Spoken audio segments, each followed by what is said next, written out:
새로운 형식의 삶에 대한 실험. 헨리 데이비드 서로 월든. 내가 숲으로 들어간 것은 삶을 나 자신의 의지대로 살아보기 위함이었다.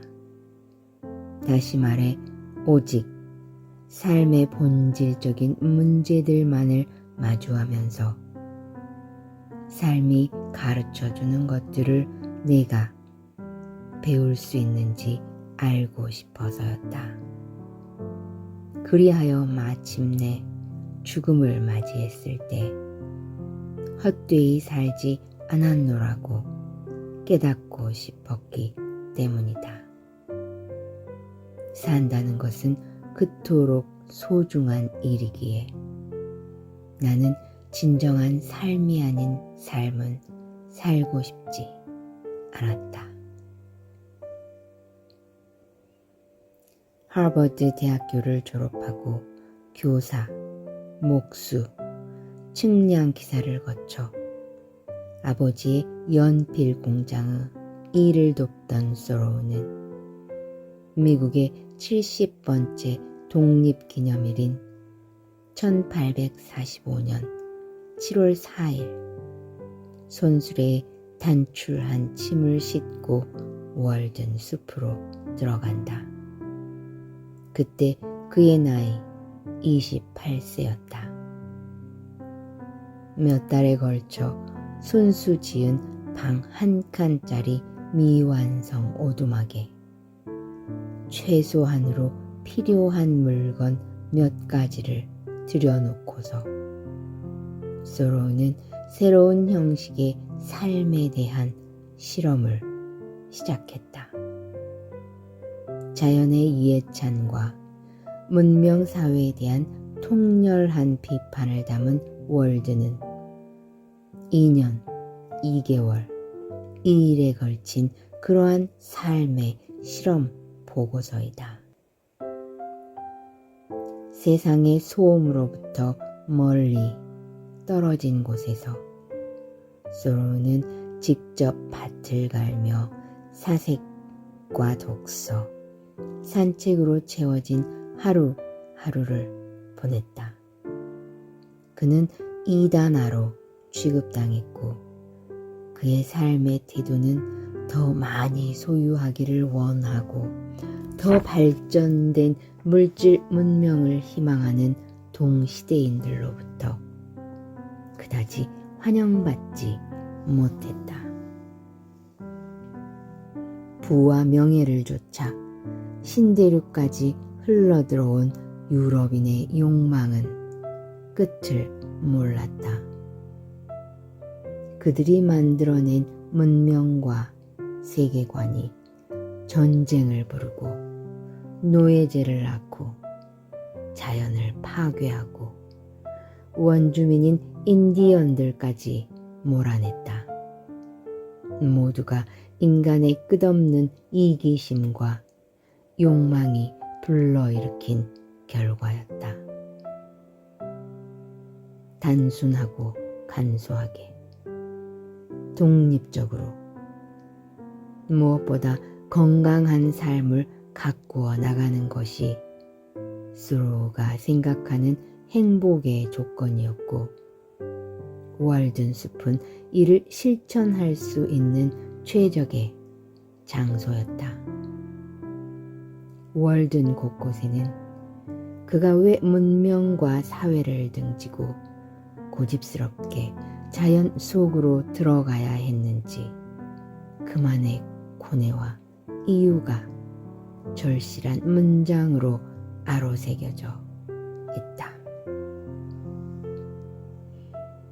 내가 무엇보다 소중하게 여기는 것은 얽매임이 없는 자유이고 경제적으로 풍족하지 않더라도 나는 행복하게 살아나갈 수 있으므로 값비싼 양탄자나 다른 호화 가구들, 맛있는 요리 또는 새로운 양식의 고급 주택 등을 살 돈을 마련하는데 내 시간을 허비하고 싶지 않았다.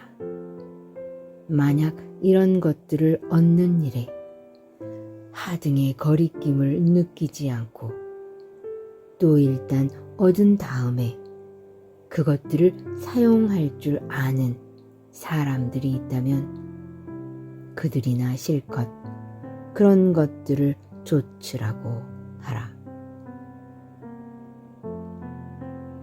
소로우는 이 실험적인 삶을 시도하면서 거의 매일 빼놓지 않고 일기를 써내려갔다. 자신의 생각과 하루의 생활, 눈으로 본 풍경, 새로 발견한 새 발자국 등에 관한 단상이다. 이 방대한 기록이 월든을 비롯한 그의 모든 저서의 초안이 되었다. 거기서 그는 이렇게 밝히고 있다. 자신이 자연을 사랑하는 여러 이유 중 하나는 자연이 인간 세상으로부터 멀리 떨어진 은신처이기 때문이라고. 자연 속은 인간들의 것과는 다른 권리로 가득하다. 자연과 함께 있을 때면 완벽한 삶의 환희를 누릴 수 있다.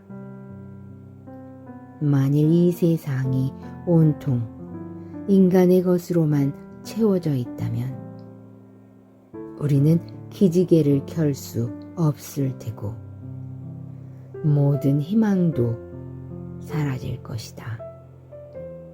우리 모두에게 인간은 제약인 반면 자연은 자유이다.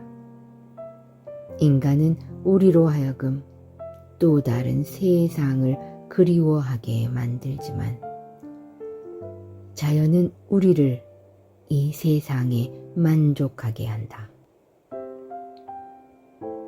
그는 고백한다.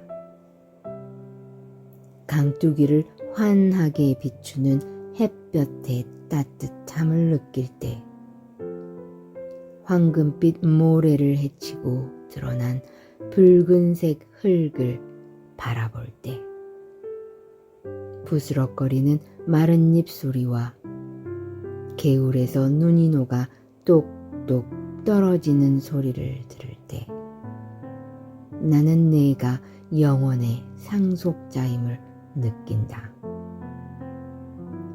다른 어느 곳에서 인간 세상의 왕이 되기보다는 차라리 야생의 숲에서 학생이 되고 자연의 아이가 되고 싶다.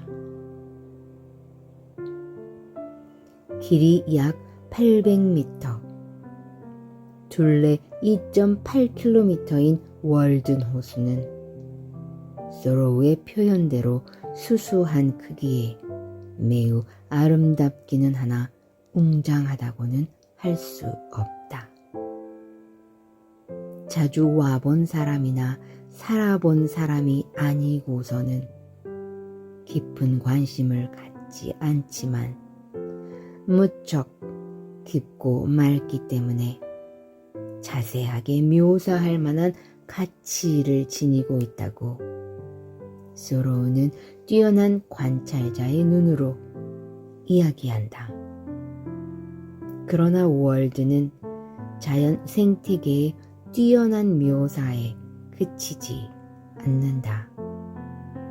본질적인 삶을 살아보려는 노력의 결정체인 것이다. 나는 인생을 깊이 살기를, 인생의 모든 골수를 빼먹기를 원했다. 강인하게 스파르타인처럼 살아 삶이 아닌 것은 모두 엎어버리기를 원했다. 숲을 폭넓게 잘라내고 잡초들을 베어내어 인생을 구속으로 몰고 간 다음 그것을 가장 기본적인 요소들로 압축시켜서 만약 인생이 비천한 것으로 드러나면 그 비천성의 적나라한 전부를 확인하여 있는 그대로 세상에 알리며 만약 인생이 숭고한 것이라면 그 숭고성을 스스로 체험해 다음번 여행 때 그것에 대한 참다운 보고를 하기 바랐던 것이다. 20살 되던 해 봄, 소로우는 자신의 인생에 있어 가장 중요한 사람인 랄프 월도 에머슨을 만난다. 에머슨의 수필집 자연을 읽은 것이 그 계기였다. 하버드 대학 시절 소로우에게 문학적으로 가장 큰 영향을 미친 에머슨은 당시 미국 지성인들의 선봉에 있었다. 소로우와 에머슨의 만남은 곧 스승과 제자를 넘어 깊은 우정으로 발전했으며 소로우는 자신의 집에서 함께 살자는 에머슨의 제안을 받아들이기까지 했다. 소로우가 오두막을 짓고 산 월든 호숫가의 땅도 실은 에머슨의 소유였다. 소로우는 에머슨에게서 토지 사용 허락을 받고 도끼를 빌려 직접 통나무집을 짓는다. 소로우는 손재주가 뛰어났으며 노련한 일꾼이자 그것으로 생활비를 충당했을 만큼 실력 있는 측량기사였다. 에머슨은 자신의 수필에서 정신과 육체의 놀라운 조화를 이루는 소로우에게 감탄을 금치 못하고 있다. 소로우는 활기차다. 그가 숲에서 걷고 노동하고 토지를 측량할 때마다 나는 그에게서 참나무 같은 힘을 느낀다. 또한 들녘의 농부가 갑자기 도움을 청하더라도 주저하지 않고 돕는 그의 억센 손은 펜대나 굴리고 있는 나 같은 사람의 손과는 비교할 수 없을 만큼 고귀하다. 그는 나라면 감히 엄두도 못 낼 일에 과감히 뛰어들어 놀라운 결과를 이루어낸다. 소로우의 이런 힘은 그래서도 나타난다. 그의 글을 읽으면서 때로 나는 내 안에 있는 것과 같은 생각이나 정신을 발견한다. 하지만 그는 나보다 한 걸음 더 나아가 내가 추상적으로 따분하게 전달할 수밖에 없는 생각들을 뛰어난 영상으로 생생히 그려 보인다. 왜 우리는 성공하려고 그처럼 필사적으로 서두르며 그처럼 무모하게 일을 추진하는 것일까? 어떤 사람이 자기의 또래들과 보조를 맞추지 않는다면 그것은 아마 그가 그들과는 다른 고수의 북소리를 듣고 있기 때문이리라. 그 사람으로 하여금 자신이 듣는 음악에 맞추어 걸어가도록 내버려두라. 그 북소리의 음률이 어떻든 또 그 소리가 얼마나 먼 곳에서 들리던 말이다. 그가 꼭 사과나무나 떡갈나무와 같은 속도로 성숙해야 한다는 법칙은 없다. 남과 보조를 맞추기 위해 자신의 봄을 여름으로 바꾸기라도 해야 한다는 말인가. 끼니를 벌기 위해 자신이 가진 순수한 자연성을 잃어버려야 한다면 차라리 굶어 죽겠다고 소로우는 선언한다. 삶에서 가장 중요한 것은 무엇으로 생계를 꾸리는가, 자신이 먹는 빵에 얼마만큼의 순수한 노동을 대가로 지불했는가, 삶에서 무엇을 물려받았으며 무엇을 훔쳤는가의 물음이다.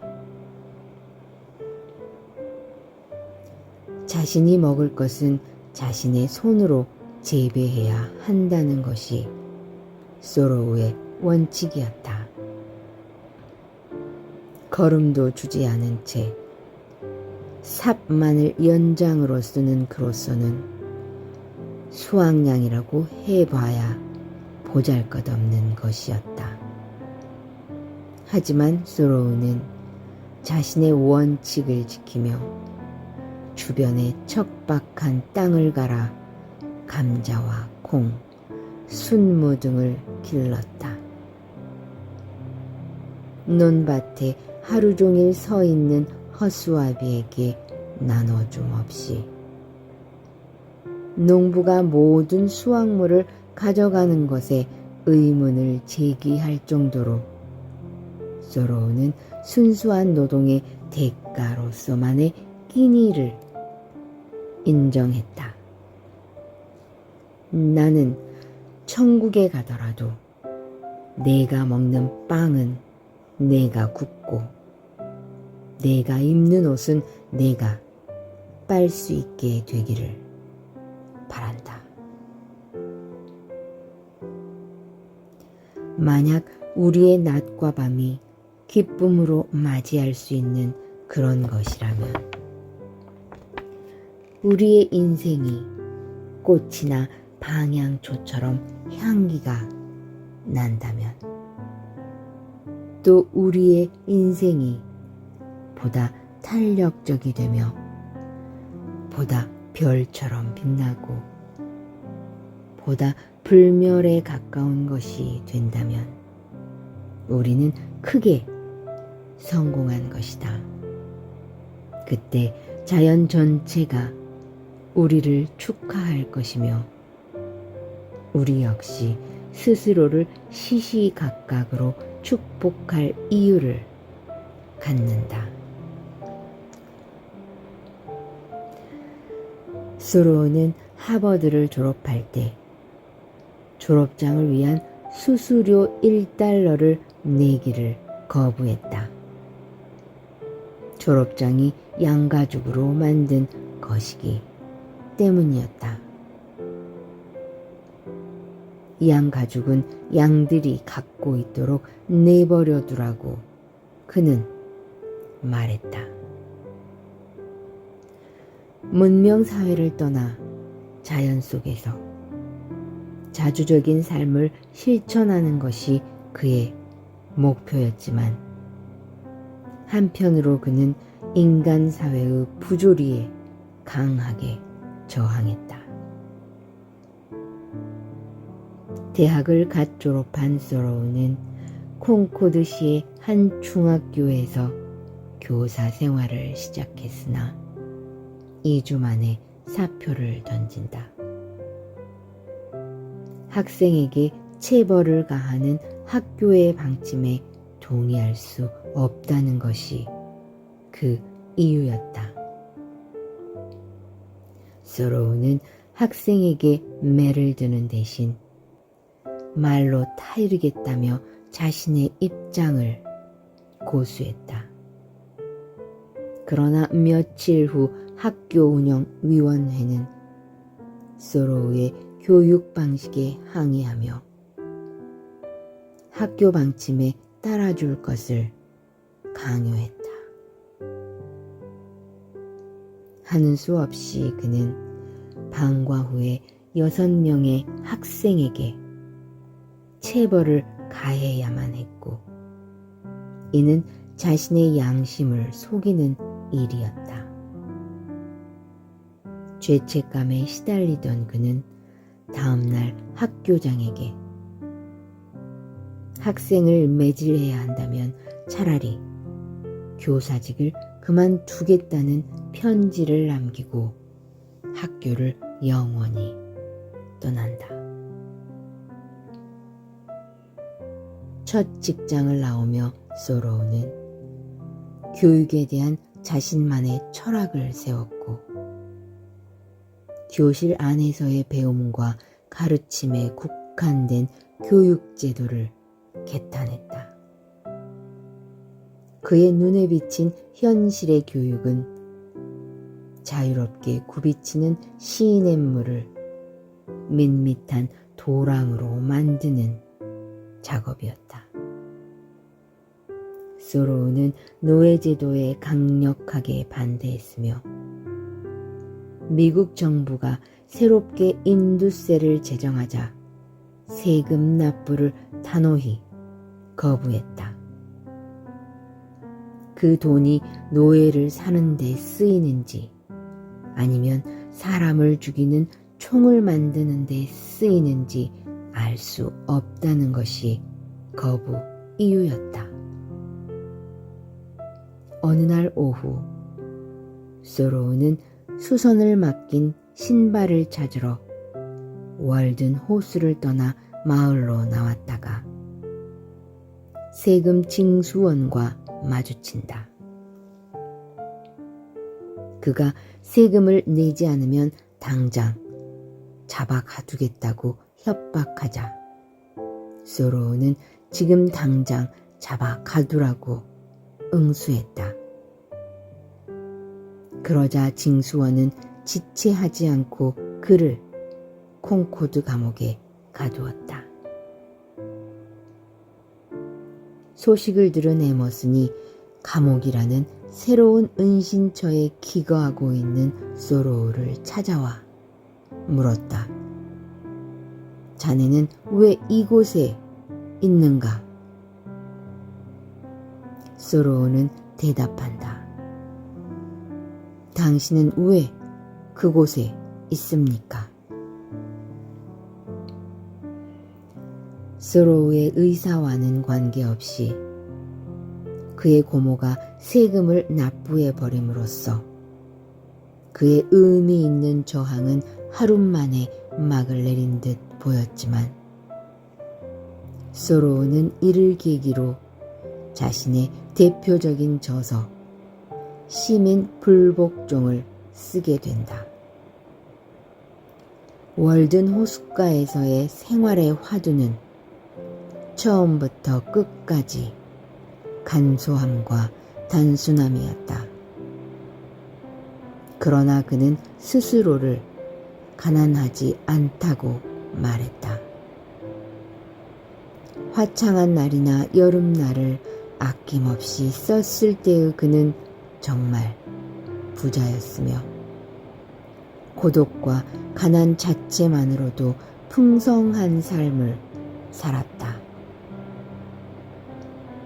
월든 호숫가 오두막에서 소로우가 사용한 물건의 총 목록은 단순함 그 자체였다.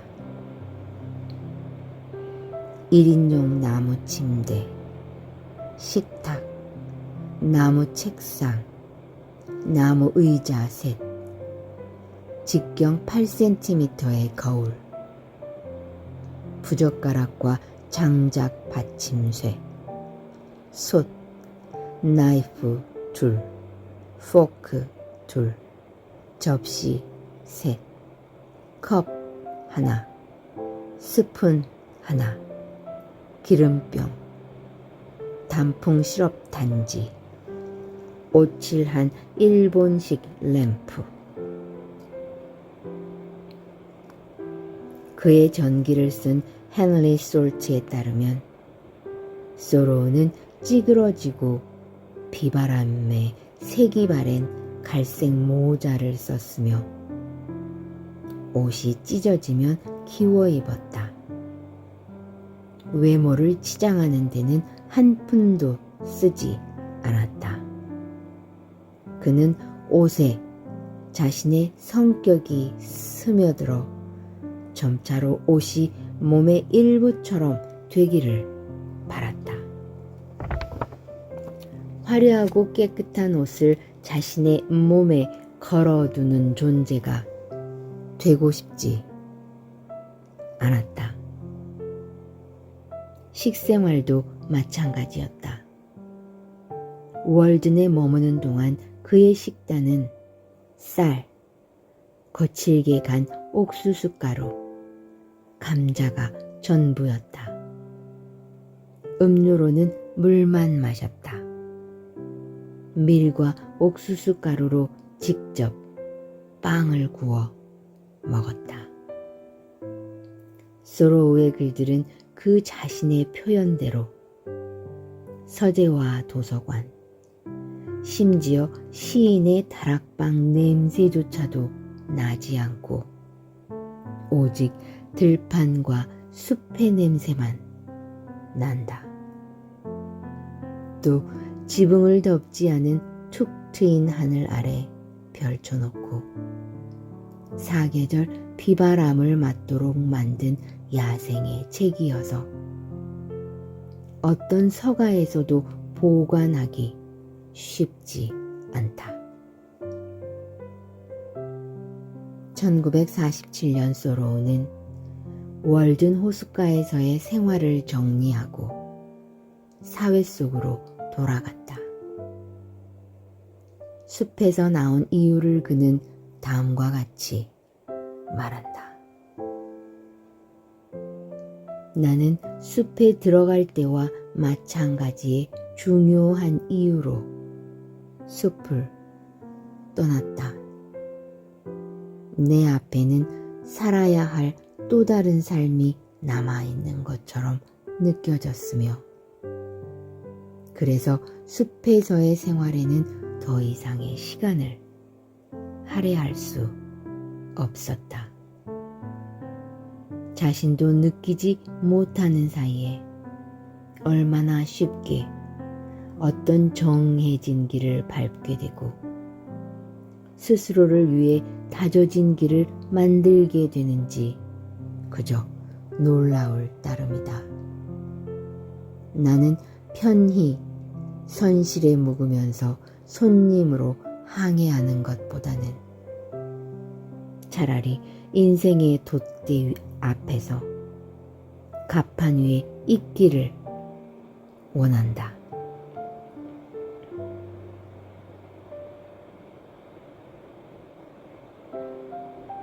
법정 스님은 수년 전 2차례 직접 월든 호수를 방문한 바 있다. 그때의 인상을 스님은 내 곁에서 내 삶을 바쳐주는 것들과 다시 월든 호숫가에서라는 제목의 글에서 이렇게 적었다. 내가 영향을 받은 것이 있다면 마하트마 간디와 소로우의 간소한 삶일 것이다. 간소하게 사는 것은 가장 본질적인 삶이다. 복잡한 것은 비본질적이다. 단순하고 간소해야 한다. 월든 호숫가의 그 오두막을 찾아갔던 기억이 새롭다. 월든을 읽으면서 상상의 날개를 펼쳤던 현장에 다다르니 정든 집 문전에 섰을 때처럼 반가웠다. 늦가을 오후에 햇살을 받은 호수는 아주 평화로웠다. 호수의 북쪽에는 150여 년 전 소로우가 살았던 오두막터가 있었다. 내가 갔을 때 월든 호반은 10월 말 단풍이 한창이었다. 맑은 호수에 비친 현란한 단풍을 대하자 5시간 남짓 달려온 찻길의 피로도 말끔히 가셨다. 늦가을 오후에 햇살을 받은 호수는 아주 평화로웠다. 스로우가 그랬듯 나도 월든 호숫가를 거닐었다. 그는 걷기를 즐겼고 걷는 동안 일어나는 일들을 사랑했다. 월든 호수는 둘레가 1.8마일, 우리식으로 계산하면 3km 조금 못 미치는 거리다.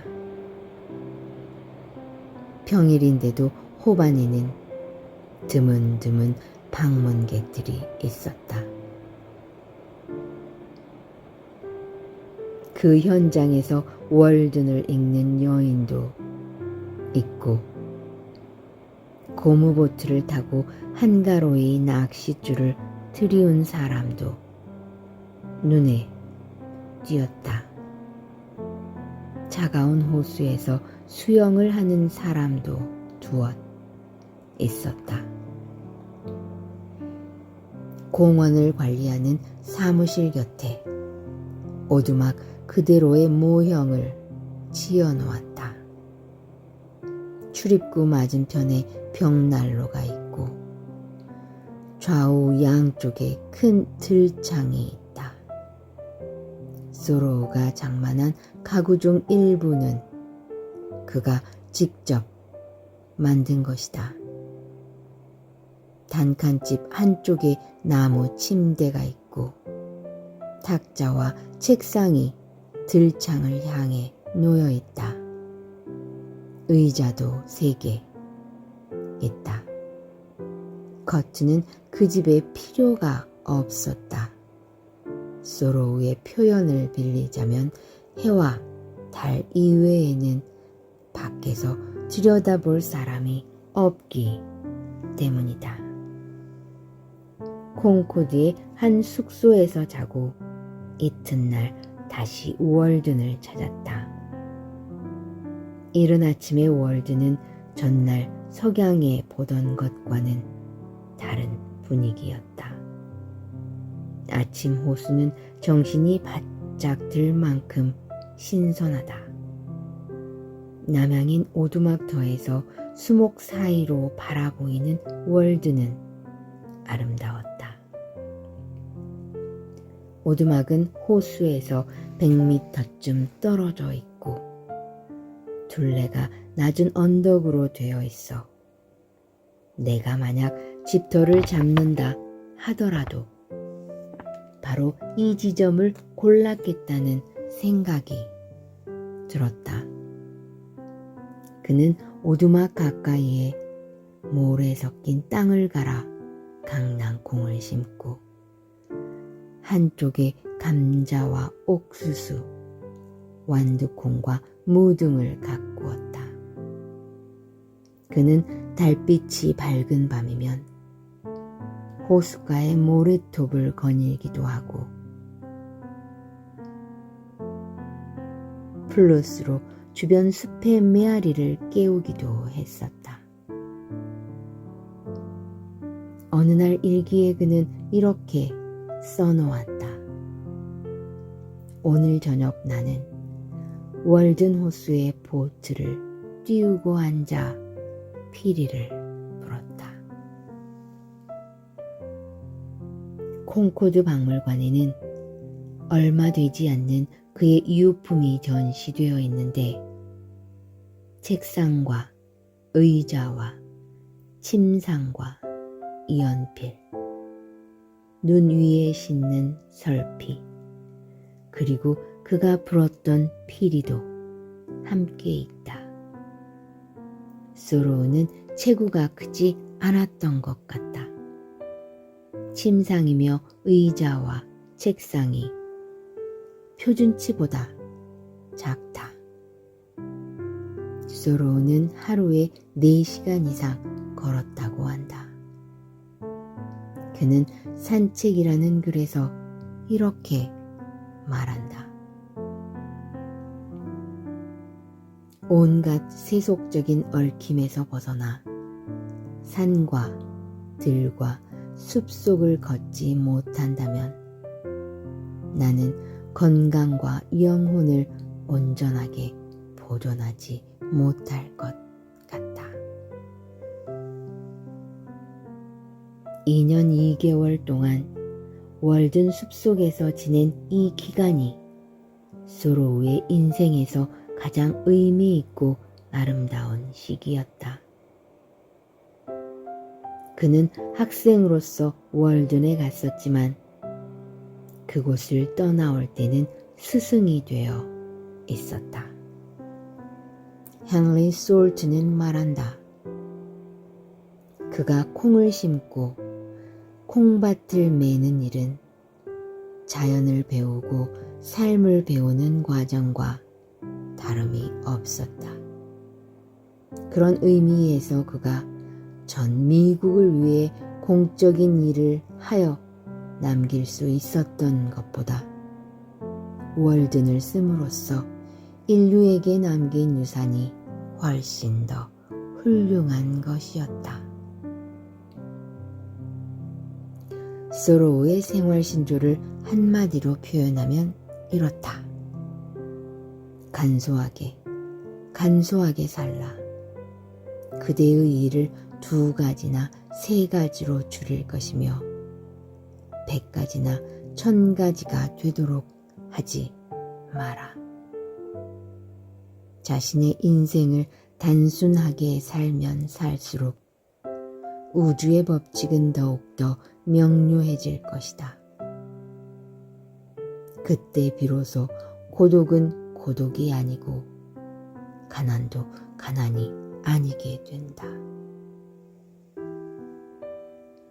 오늘날 우리들은 자신을 좁은 틀 속에 가두고 서로 닮으려고만 한다. 어째서 따로 떨어져 자기 자신다운 삶을 살려고 하지 않는가?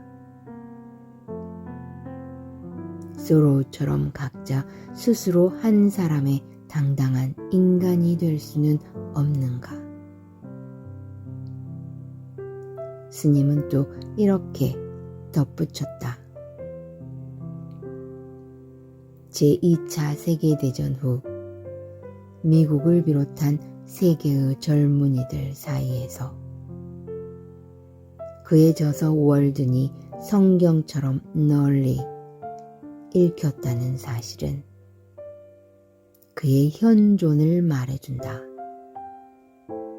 그의 글과 주장은 지금도 정신세계에 널리 빛을 발하고 있다.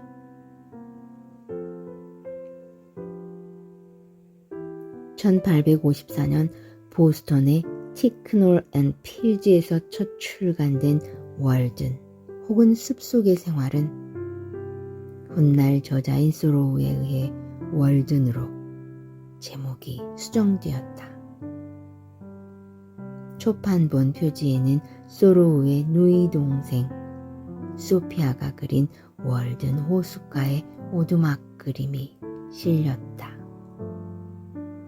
야생의 생명력이 고스란히 담긴 월드는 21세기를 움직이는 19세기의 책으로 여겨지고 있으며 수많은 환경운동가들에게 영향을 불어넣어 자연보호 운동의 출발점이 되었다. 또한 영어로 된 문학작품 중에서 가장 훌륭한 책의 하나로 평가될 뿐만 아니라 마하트마 간디와 시인 이에이츠를 비롯한 수많은 사상가에게 영감을 주었다. 여기에 사용한 인용문은 2004년 1회에서 개정판으로 펴낸 강승영의 번역본이다. 함께 읽을 헨리 데이빗 서로우의 책으로는 시민의 불복종, 소로우의 일기, 구도자에게 보낸 편지, 야생 사과 등이 있고 헨리 솔트가 쓴 소로우의 전기, 헨리 데이빗 서로우가 있다.